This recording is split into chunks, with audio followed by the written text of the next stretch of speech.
shut up, you listen to my monkey mouth. There's a companion when you got pun on the canoa route.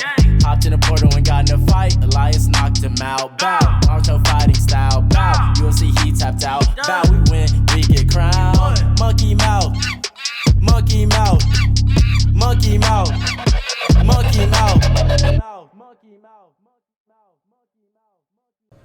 Alright everybody, welcome back to the Ones Who Woke Up podcast. This is Joshua as always.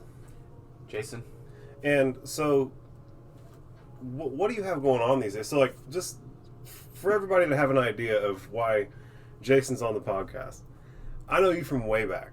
Yeah. You were my manager whenever I was at Pizza Hut back in the day. Right. And I asked this man off camera how bad I was to manage, and he said he don't even remember having no trouble out of me. And I think that I was just such a shithead that you had to block it out. I don't know. I think you just literally... Maybe. It's just like a big trauma block. Like, you probably don't remember shit from the period of time whenever I was working there.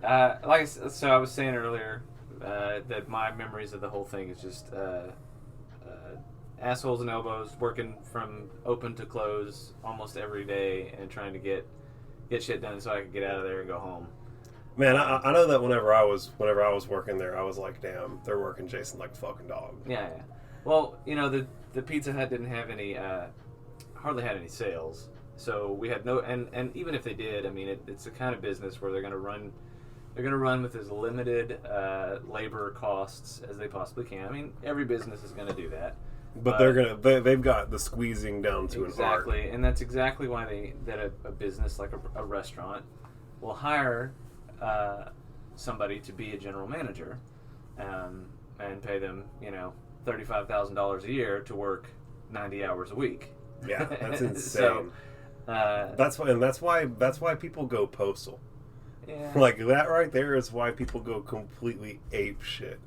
I can't believe you held it together as long as you did. And I know that after you left, bro, shit went like so rapidly downhill. Like you said, the sales weren't good. Like when you were there, right? As far as I know, the sales were never good. Bro, shit went into a free fall after you left. It was insane. Like I was telling you earlier, there was one manager who was like openly talking about and discussing buying and doing cocaine. Was talking about been riding the lightning all evening. Like, bro, you've been at work all evening. Like, the fuck? Like, he's like, yeah, we're high as fuck right now. And why do you think I come here? He brought in like a whole bunch of drug addicts, and it was like insane. I remember trading weed for pizza. Those were good times. Those were real good times. I mean, that's a good system. Man, me and my brother had a house in Taylor to ourselves. I don't know if you know anything about our service. I remember that. Yeah, and so bro, we're paying rent and like the electricity was insane. So like we're so young, our AC broke and we didn't know it. So we racked up like $1,800 in electricity over the course of 4 months. Yeah. And got way behind on that, and got roped into like payment plans. Just got put way behind, bro. We were always playing from way behind. So like anytime that we could like give someone a $5 gram of weed and like they think it's worth 20 and like we get fucking a pizza out of the deal, bro, we lived off that shit. It got to the point where the drug abusing manager was like leaving the shed out back unlocked for us so that we could go get like supplies. Like we could have like our toilet paper and paper towels and shit were from the Pizza Hut. Oh my god. Yeah. Yeah, bro. We were grime godding it up, man. It was out of this world. Like I said, it was out of this world, man. They're paying these guys, people, to come in there and manage these places, and they're paying them almost nothing. So, it's not, you're not going to get like the cream of the crop. And the ones that are worth the crap are going to leave. And I was just a sucker and stayed around until I was telling you so I took... It's some shitty corporate shit, huh? Kind of. I took paternity leave. I was gone for 2 weeks and never had a performance conversation before this. Never had any kind of issue. Nobody ever come and said, you have to get this in order, nothing like that. Showed up my first day back from my paternity leave, and my manager had like 3 write-up slips for things that she had never talked to me about, not once. What? And had them signed as though they had been given to me like from far before. Like they forged your signature onto it? No, I didn't have my signature on it, but she had signed it. Okay. She had never delivered that shit to me. Wow. Like she was, I don't know if it was something that they had her do or whatever, because that you got to do this or whatever, but. And they weren't gonna.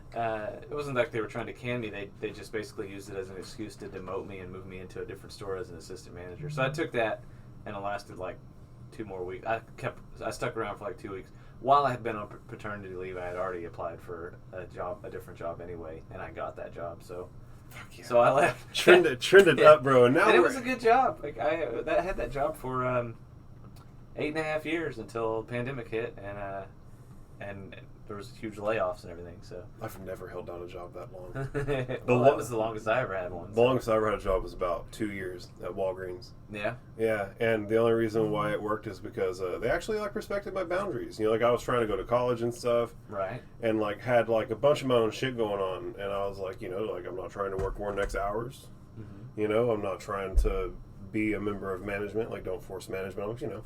I excel at everything I do, bro. And so every time like I get into like a job and like I start doing it well, they're like, you need to be like assistant manager, blah blah blah. And like, bro, like I'm. It's because they're looking for another sucker. Yeah, and I'm like, bro, I'm a college kid. Like I got like big goals, aspirations. That's the only reason that happens. I'm trying to be like lazy. Yeah, in a place that doesn't have trouble getting managers. If somebody's like, I don't really want that, I just want to do this job, they would be happy to have you just come in and do the job. But a place where they struggle to get people to like they struggle to bring in the next sucker, like they're gonna try to. That's been exclusively my experiences in the workplace. Is like, oh, you're gonna be the next dipshit. And I actually got roped into it once, where I was being like an assistant manager at a Subway, and this is locally. This is facts, my dude. This is facts. Like, there's gonna be someone locally who hears this and it's gonna get like referred to the people. They're gonna be pissed. I told this. I don't give a fuck. I don't give a fuck about them. They can send me a cease and desist, and I can fucking teabag that goddamn document. But I was working at the Subway, like got moved up to assistant manager. I'm like fucking 19 or some shit. Like, I don't even want to be doing assistant manager work. And they start talking like, you know, like in the range of like 35K for me to like go be a manager. And I'm like, fuck, man, 35K. I'm 19. I got nothing else going on. Like, maybe I could like put that I was a manager on a thing on my resume at some point in the future. You know what I'm saying? Like, those type of thoughts starts happening. And so I went and started talking with them more about it. And they had this like sleazy regional manager, bro. Like, we're talking like weird Middle Eastern ethnicity, like maybe Pakistani. Like, you never know. You've no idea with this guy. But he's like definitely of Middle Eastern descent, slick back hair, smelling like curry and incense, bro. Like, you know the type, bro. Like, the type. Like, the guy you're thinking in your mind, he looked just like that. And the point came down in the conversation where they were basically like, bro, this is before they were like requiring people to provide insurance, like day one. And they were basically saying that the thing they needed me to do was to fire people, find reasons to fire people before they had to start paying them insurance. Mm-hmm. And I was like, man, like, we got a guy who works here, who's like coming up on that, who's like my buddy. Like, you expect me to do that to him? They're like, yes. And I was like, fuck this. And that was that. That was the end of the conversation. And I left and I quit. And I went to work at Whataburger. And yeah, working overnight at Whataburger was fun. But I told my buddy they were planning on firing him. I don't even, man, it's been so long. I don't even remember that guy's name. I don't remember this guy's name. But I know that like he was a little Mexican fella, and they were definitely gonna fucking can him over the cost of insurance. And like this guy's been working for like 3 years at the Subway. Like, you had to work for like 3 years. His name Elias? Man, if they were trying to sucker my boy Elias, I'd have been very, very heated. But yeah, so like the bottom line is like I've experienced like firsthand like some of the like nasty shit that like some of the like the arrangements in capitalism get very strange, where like, bro, it's like a franchise and like it's some dudes who paid in some money, and so like no matter what they're like making, they're having to like pay percentages of that back to like the overlords. Right. And so like they just have it like timed, and they like the overlords who like are selling the franchises have it tuned to where like no matter how good that store's doing, bro, like they're fucked. They're getting fucked. Yeah. And like that creates these like weird circumstances where like bros like you and I have to start like making weird decisions for the sake of like those guys' profit with like you and I's paychecks and shit. Right. And like, man, fuck that. That's why I'm glad that I'm out. I run my own businesses these days. Mm-hmm. I run a cannabis company. I run a drone company. And I run a podcast studio. I get ad money from the podcast studio. Oh, you do? Okay. Yeah, so like we already have like an advertiser, and it's like trivial at this point, right? But like the fact is that the snowball is already rolling. And then we got the cannabis company, Mm-hmm. which like is just me and my brother and my best friend. We don't have any employees.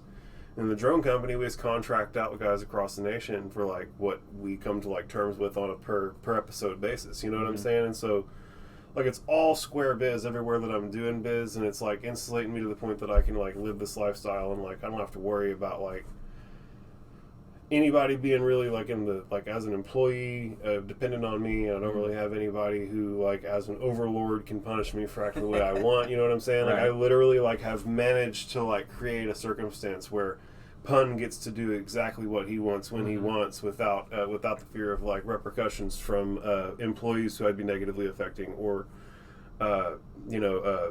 management above me. The only people I'm really like beholden to are like my brother and my business partner, who Right. like are my brother's also my business partner, Right.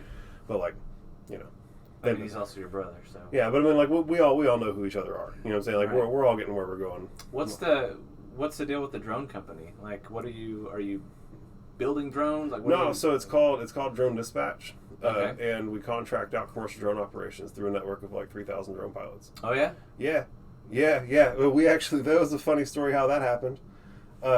My buddy Chris was running was doing real estate, and picked up a drone to like market a piece of real estate, like a 5 acres, wanted to show Like off. for the He was like footage, like real working for estate JB footage. Goodwin and was trying to get pictures that could show off the entire acreage Yeah, yeah. in one spot. You know what I'm saying? yeah. And Yeah, that was a big thing for a little while. My neighbor was doing that. He was yeah, doing but it's still a big thing. It's just like the thing that happened in that industry is that some big guys got some big funding, and those guys started driving prices down so that people who were operating good business that were having to run on profit instead of investor money couldn't keep up with those prices. So that they could extinguish the rest of the market and they could have the market share. And what they did in the process of acquiring that market share by getting in a race to the bottom, insulated by investment money, they nerfed the entire like market of people who would do the drone work. You know what I'm saying? I was charging $350 an hour. Well, I still do, but like it's usually like $350 an hour, and it's usually like pretty close to a 50-50 split with the pilot. You know what I'm saying? And so it's like worth it for him to go out there and spend an hour, and it's worth it for Right. me to like answer and respond to emails, and like it's copacetic for everybody, right? But like these guys, you know, like the big dogs in the industry, like Drone Bases and whoever, who got the like Harvard degrees and the big money on the back end, so it doesn't matter if they operate at a loss for a decade. They'll try and do the same job for $125 to the customer, and then they got the drone pilot's got to go out there with $35 fucking dollars, right. and like put his $2,000 piece of equipment in the air that he has to pay $100 a month to insure.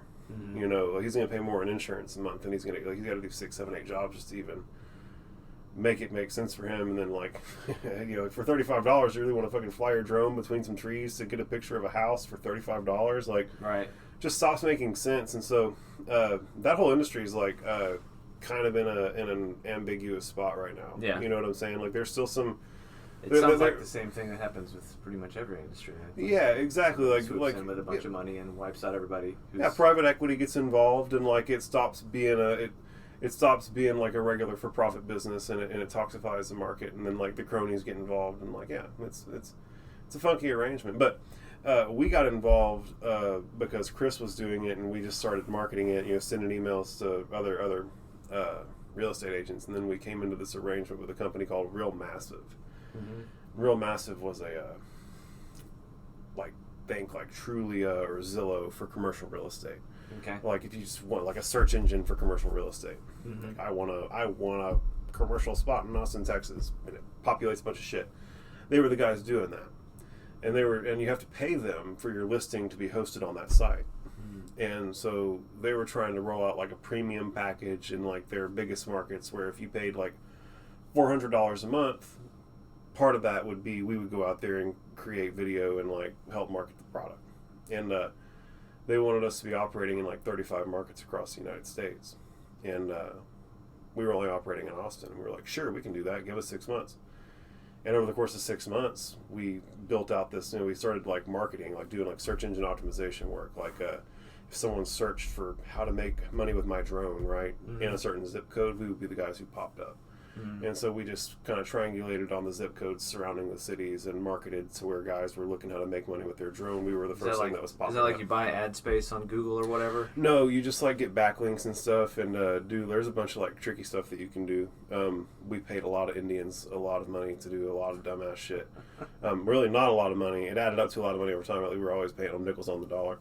But yeah, we were definitely able to like establish ourselves as like the first people who would pop up if you were trying to like search how to like make money with your drone locally. We had like blogs and stuff like this is how you can make money. You can go do jobs with drone dispatch, fucking blah blah blah blah. You know, like just doing the business thing, and we did it. We had guys effectively in all 35 markets, and we went back to try and like be like, hey, you know, like we're here like a few weeks early, you know, just trying to get like out in front of this. Like y'all said, 6 months. It's been 5. We've got it built out. Like let's get these conversations picked back up. They're like, oh, those guys who worked here, they're all fired. Like the fucking CEO that you were talking with, the director of marketing you were talking with, they all got canned for being fraudsters. Like we don't even know what the fuck you're talking about. Like we literally, I swear to God, I literally got told I don't know what you're even talking about right now. And we'd done work for 6 months, invested pretty fair amount of money in like developing this network. We're like, well, fuck it. We already got this network of people. We're just going to start marketing the services in the markets where we have these people, and then just kind of expand it from there, kind of organically. Yeah. So that's what we do there. That's it. Cool. That's the story. It's like it's neat, but like it's just emails and phone calls, and like there's zero gratitude. Like you're usually like helping some commercial real estate agent get his second sports car, and like they don't give a fuck. You know, Right. Bro, there were times we go out and do like really, really like heartfelt work, like try really hard, and then like send off the finished product and like literally not even get a thank you. That's why I like the cannabis stuff, because like we out here changing lives, bro. Like literally, like literally out here changing lives, bro. Like people are like, oh my God, your products changed my life type shit. Yeah. We sell these fucking sleepy bears, bro. And they're CBD and melatonin, and they're like sugar-laden little gummy bears, bro. And they're fucking delicious. And like, I think they work because they're so good that everybody eats a bunch of them. Like they're like, oh fuck, let's eat 5 of these. Get fat and happy. Yeah, and it's like you have 15 milligrams of melatonin and fucking some hellacious amount of CBD, and like your dick's in the dirt. You know, you had a snack before bed, and now your dick's in the dirt. We also do this right here. I'm really, really proud of this. This is called NeuroRoot. And yeah, this is like a cannabis-based nootropic. You familiar with nootropics? Not really. Nootropics are like supplements you can take that like boost your brain, right? And so that has like lion's mane mushroom, the most bioavailable form of vitamin B on the planet that you can get, caffeine, lacunapurians. There's a few things in there that like really like give you a kick in the ass, and like would like get you sharp. Right. But it's enough to give you the jitters, and so we put a bunch of CBD in there to cut all that out. Calm you down. Yeah, well, and so like you get like all the benefits of all that caffeine and all that other shit, but you don't get the like negative side effects of it. Like the CBD was like enough to like keep your body calm. Like you don't get like an elevated heart rate, you don't get any heart palpitations, anything like that. But you do get the like crispness. Like we got some people who like swear by that shit. We can never keep it in stock. It's like a problem. Like we work with a lab who's growing, like really, really growing, and the guy who made that is one of the guys who was like behind C4 pre-workouts that we see in Walmart all over the place now. Like the C4 energy drinks. Oh yeah. So that used to be a C4 pre-workout for a company called Cellucor, and they made it big because my buddy Joey was effectively like one of, if not the man behind the formulation of C4, which was just his take on Jack 3D at the time, which is like a form of pre-workout. And so they just had like these cool tins with like this dope ass pre-workout, and Joey was the guy who made it. And so yeah, the bottom line is like he's made some like really, really dope products in the market that like have been like and like he's working with a company now who's like in like he's one of the founders for it, I believe, and he's definitely like the mad scientist behind the scenes, and like they're in Glaxon, and they're in GNC and stuff and all kind of shit. And so like it's really, really good, man. I'm like really, really proud of it. We lost a whole bunch of it during the tornado. Yeah. Yeah, I was like, oh my god, the neuro. As if you lost like the neuro everything. Oh yeah. It was like everything, bro. Like it's like a wall caved in on everything, and then another wall caved in on top of everything. When was this? This was like 4 months ago, maybe. Yeah. No, Elias, how long we been here?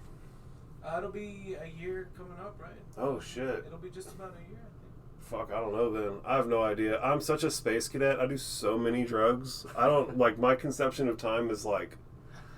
Well, you know, we had So, like, it happened sometime between when it didn't happen and when it happened. No, Right, well, when did right. that tornado happen? That's what, I don't know. That's what I'm saying. I don't remember. I'm remembering tornadoes in Round Rock. Yeah, I'm not, yeah. So, they is cut... it the same time frame? Yeah. Yeah. The one that, like, crossed over 45. Yeah, that was not that long ago. It wasn't a year ago. That Wasn't a year? That was like, I don't know, like you said, like 4 I don't know. months ago. Well, I know that right whenever we were making the move, like right whenever I was about to make the move, like I'm sorry, and our shit got pancaked. I travel in what's it called in like working with people time. So now the year's already over for me.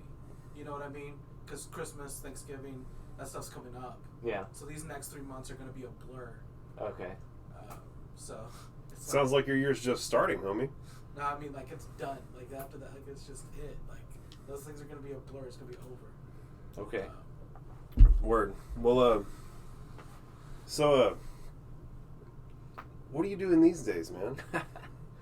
I know you're doing a podcast. I know you're playing fiddle. I know you're being like a dad. Yeah. So like, let's like elaborate on those things, man. Well, I work from home. I work for a company from New York, and we do transportation, non-emergency medical transportation. So that's my day job. Cool. So I do that. Neat. Know, the Monday through Friday thing. Yeah. I do the podcast on Tuesday nights. What's the name of the podcast? It's called Let's Freaking Do This. It's like social media tags. Like how would someone who's Oh my never God. seen it find it? It's my co-host always says this stuff. It's LFDT at what is it? At LFDT pod, I believe it is. Take your time. At LFDT pod on Twitter. Neat. That's mostly what we're active on. I think it's the same thing on Instagram. Super cool. We have a YouTube channel. What do y'all like talk about on there? We have musicians come on all the time. Okay. Super cool. We have random ass people that we have never, for the most part, have never met in person. I have this big Twitter. There's this big Twitter community of musicians that I am sort of hooked into.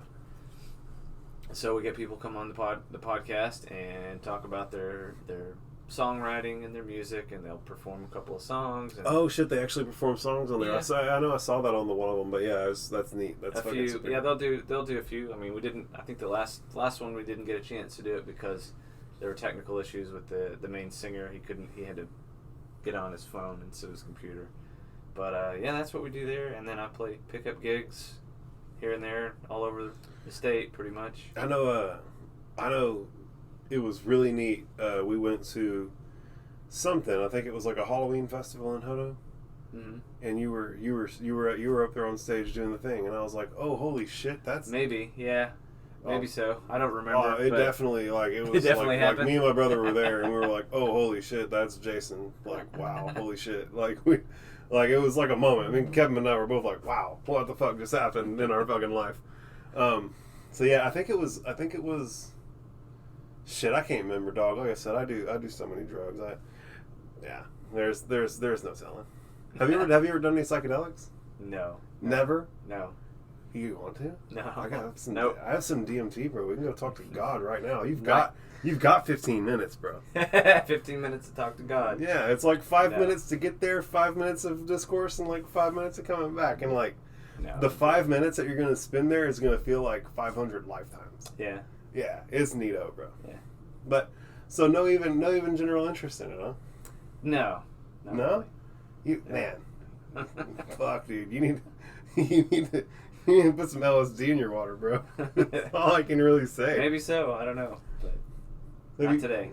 You don't even smoke weed, do you? No. Damn, you're like Yeah. the straightest razor cat I've had in here, man. No, I don't. I have as a kid. I did a lot, but I can't really do it anymore. I get the spins. Don't feel good. Don't like it. Damn, I wish I could get that high. You have any idea what I do to get so high I got the spins? That'd be great. Spin, like spin around in circles. I mean, that's probably a super effective way to get that done. But so you're playing fiddle for a band right now too, right? Yeah, I pick up gigs. Pretty much whoever that is playing within driving distance that I like and that want to have me come play. I do that. I played with this dude named Zach Welch. I played with this guy named South Texas Tweak. Let's see. Jacob Brian Marshall. Anyway, just this year's been pretty busy for that kind of stuff. Just, like going down to San Marcos and Houston and places like that. I'm playing some shows with this guy named Jarrett Reddick, who's the lead singer of Bowling for Soup. But what the fuck? That's so cool, bro. But, bro, how hard was it for you not to fangirl out? How did that? Oh, I fangirl out. How did that happen? How did it was just Instagram type of thing. He posted a thing where he was. Bro, you slid into his DMs. So what happened was I was drinking. And, Every great story starts with this, bro. And it was. I was like laying in the bed scrolling through Instagram, and I saw a post where he had posted like a picture of one of the guitar picks that he got made, and he said something like it's getting real or whatever, and I just jumped in the comments and I said, hey, just let me know if you need a fiddle player because I can promise you I'm the biggest Bowling for Soup fan who is also a fiddle player, and then I went to sleep. And I woke up the next morning, and he had responded and said, actually, I do. And he followed me and told me to DM him. So sent him some messages, sent him some videos of me playing his songs. And we played a sold-out show at Green Hall a few weeks ago. That is so dope. Cool.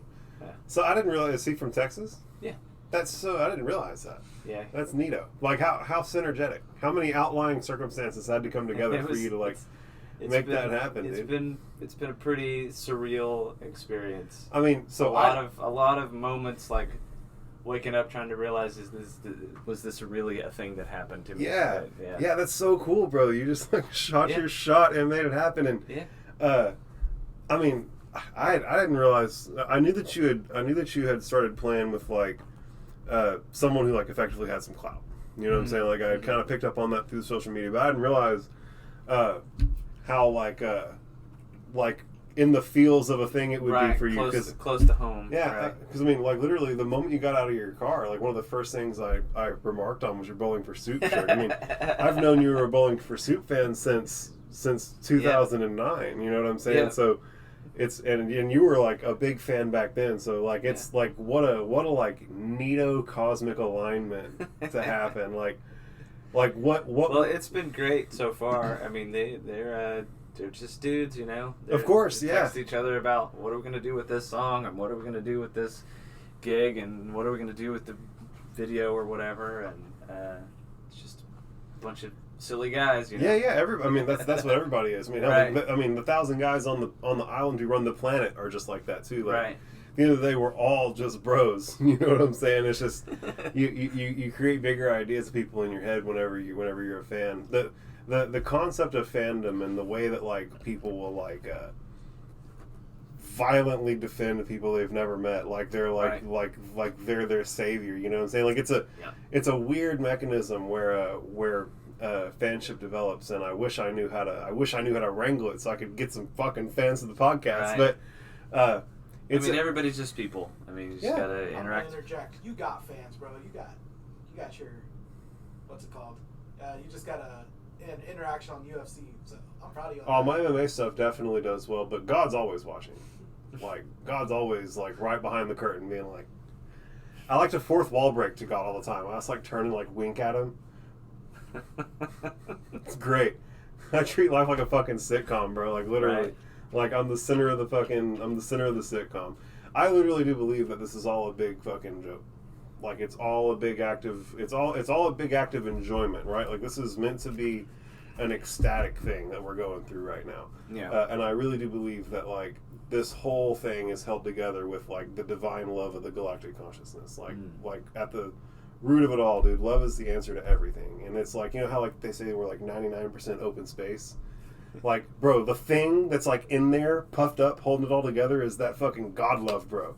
It's that Holy Ghost in there, bro, holding all that empty space together, bro.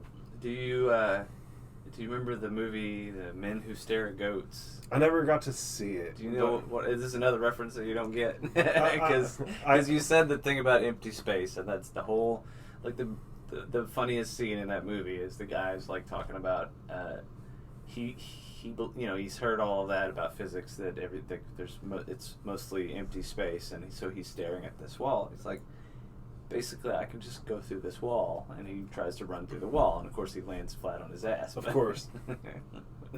But it's like if it's mostly open space and I'm mostly open space, then I should just go right through it. Yeah.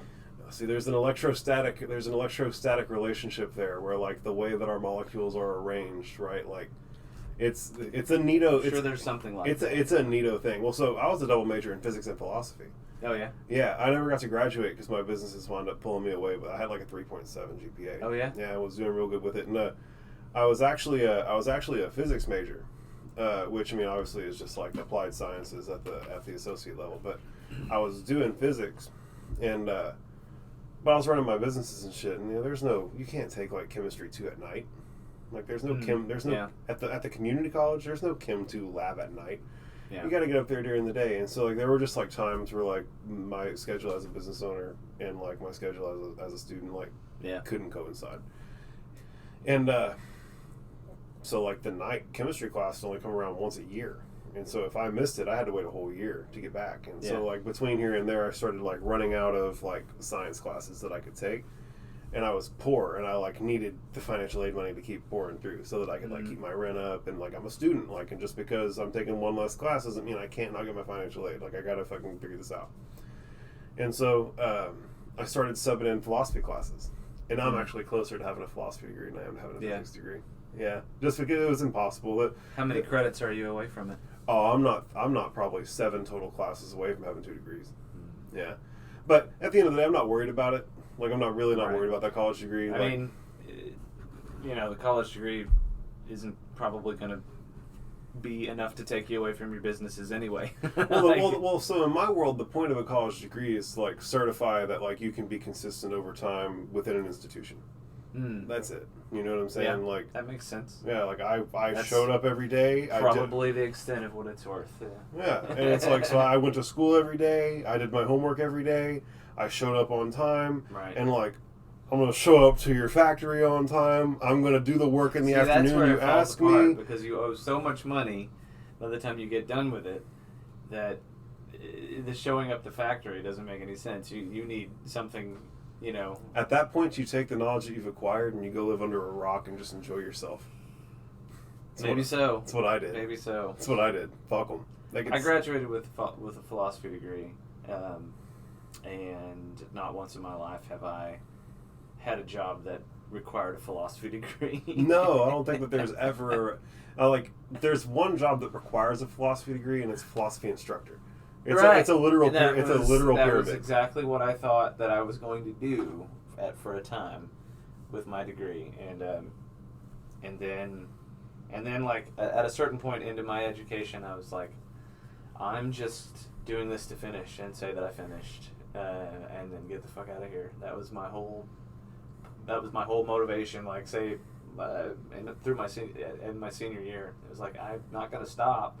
I'm already this balls deep. Right? I'm already stroking. I might as well come. I've been fucking this long. I might as well finish, dog. Oh my God. I'm getting it in. But yeah, that's it. Like, I was just gonna finish. So I finished, and luckily I had a fair amount of financial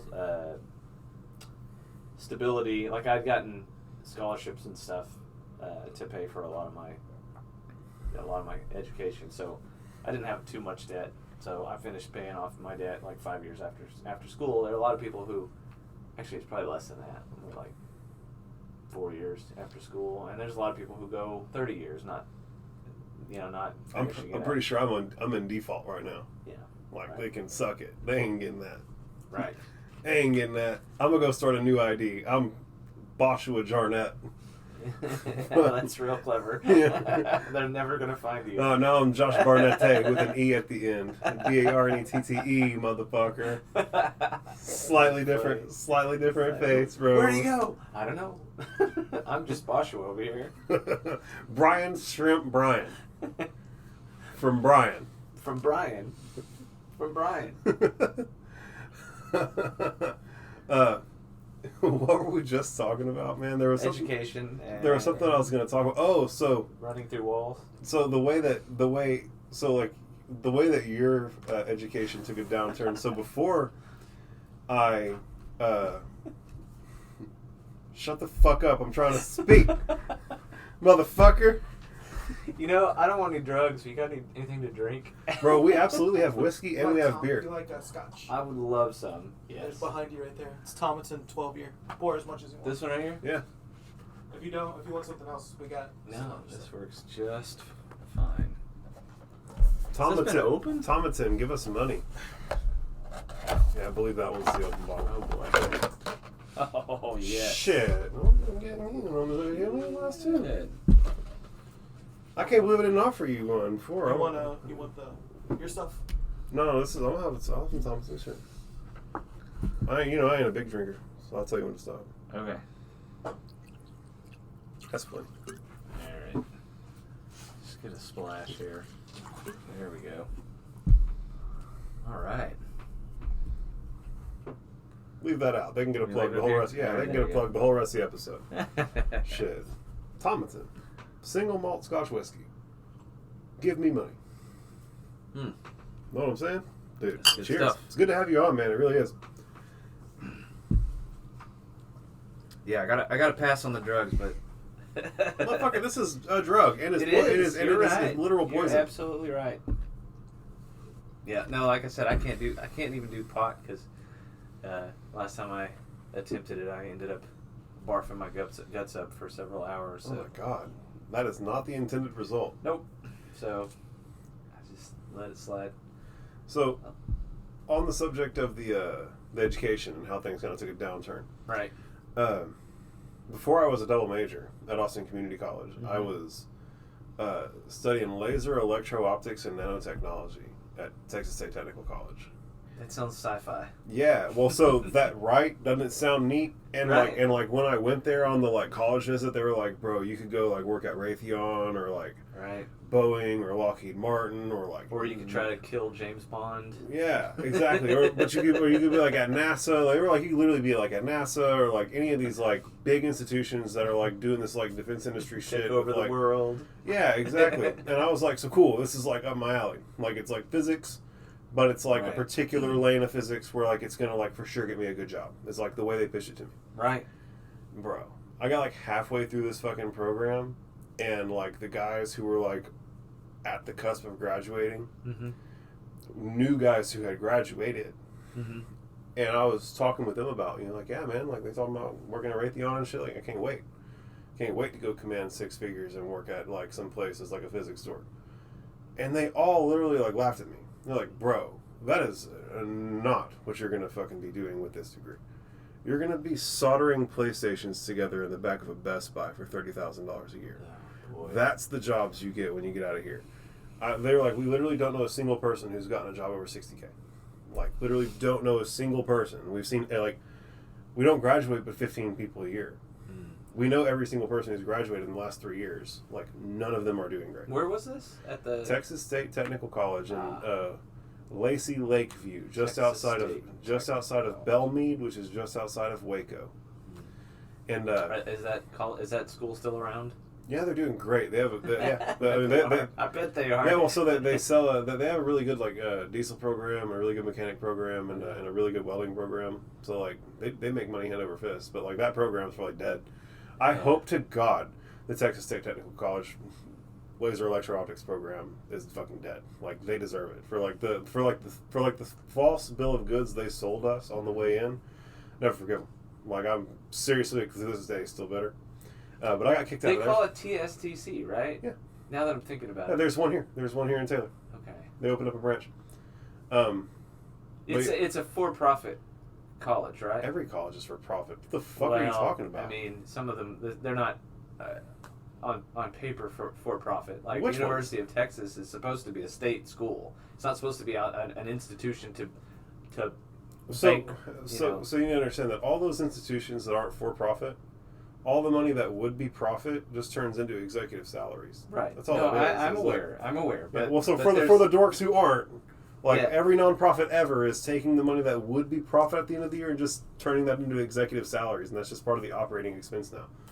right. all it is. Well, I mean, but there's like a whole industry of for-profit colleges that's their sole, like they print a piece of paper for your degree and take your money and then they send you to Best Buy and work for $30,000 a year while they rake in your $60,000 a year you were paying to go to school there.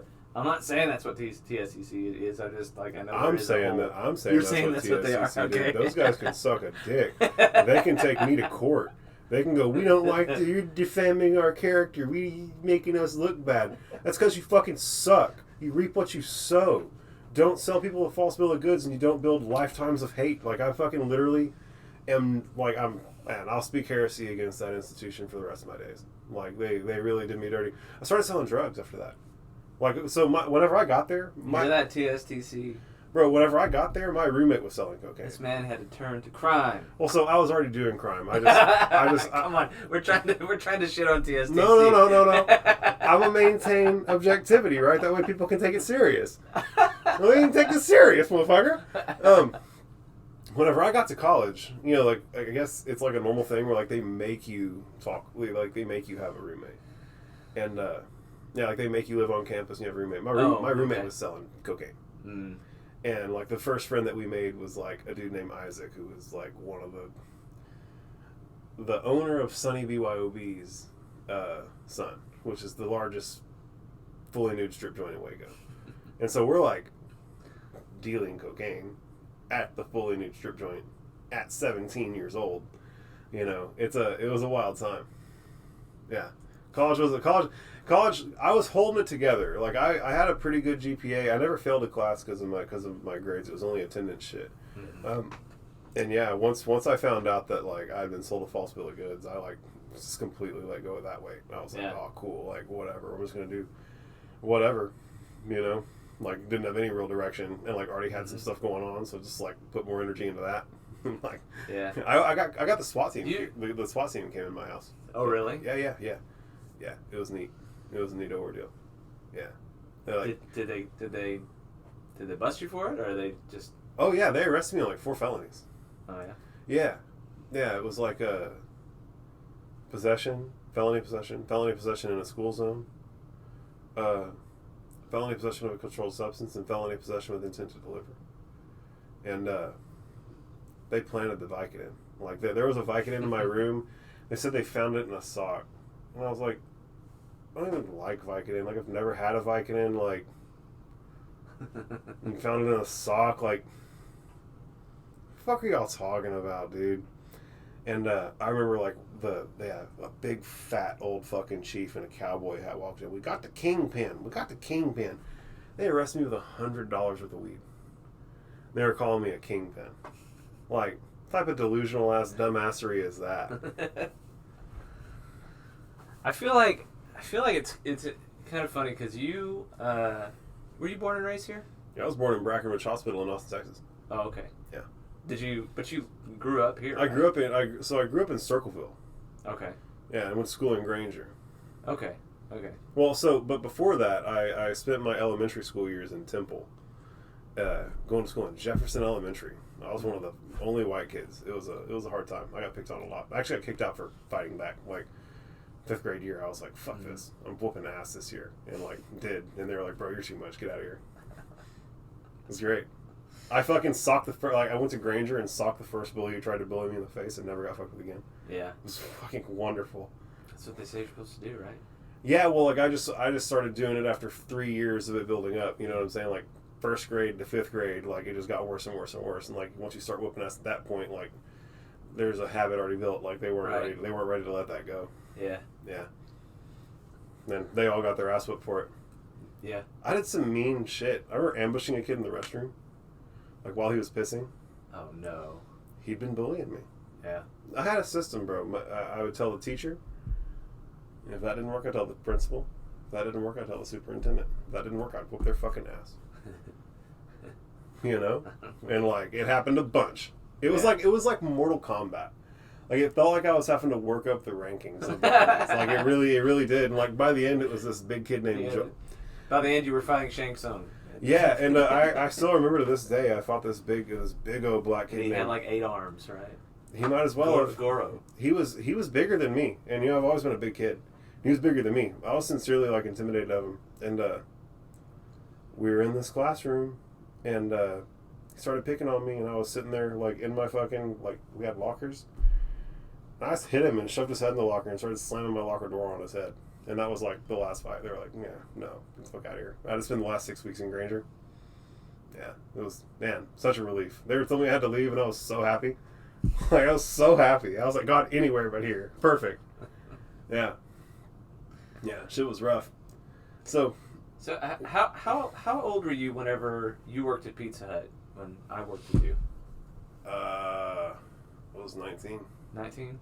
Yeah. I was so a couple like a year or two out of slamming somebody's head into the locker. Oh no, this was elementary school. Oh, elementary school. I got kicked out of elementary school for that. That Pizza Hut was the first job I had after selling drugs. After I got kicked doored and I moved back to town, I was like, fuck it, what can I do? And like Pizza Hut was like literally like the first job I applied to. Yeah. And they called me back and like they hired me like on the spot. Were you working there when I got there? Did I hire you? I can't remember.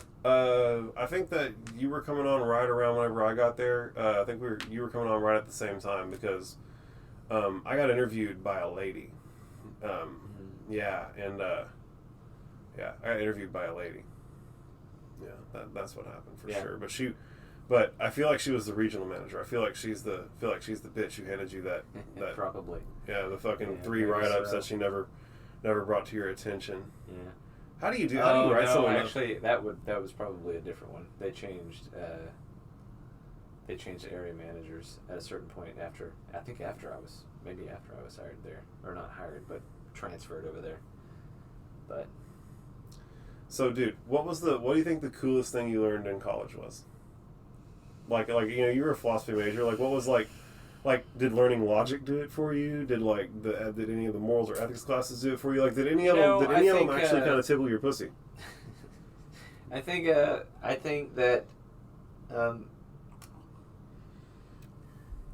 think reading and studying philosophy helped, just in terms of my own thinking. Symbolic logic, I think, probably helped, although I had a lot of trouble with that. Really? At first, yeah. Like the early classes or the later level classes? Like, were right off the bat it gave you trouble, or like once they started making you do like big ridiculous truth tables and shit?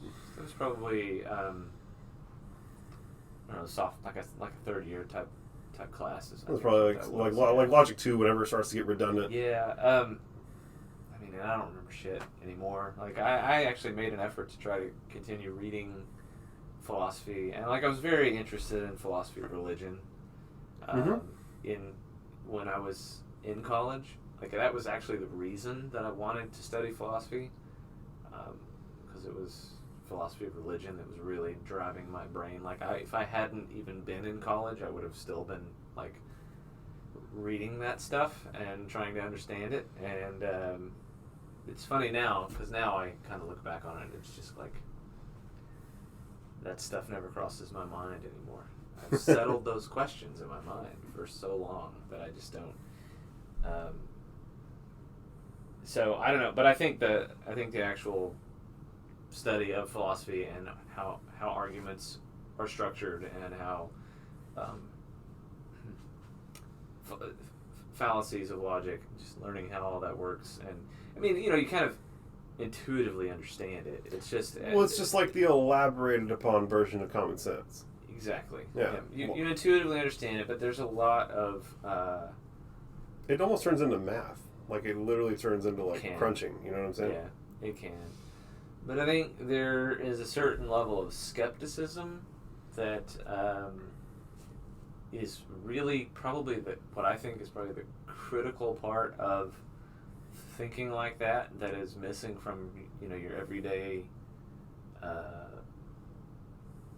person that you conversate with in the grocery store. It's like at the end of the day, like, we can communicate this way. There's a spectrum of intelligence. There's a middle, right? Everybody on the bottom half of that bar, those people, those guys can be difficult. It can be hard whenever. You can have a lot of people who are very, very smart too, who just they don't recognize that they're not taking certain views from as objective of a standpoint as they can, recognizing there are certain ways that the things that they believe could be wrong.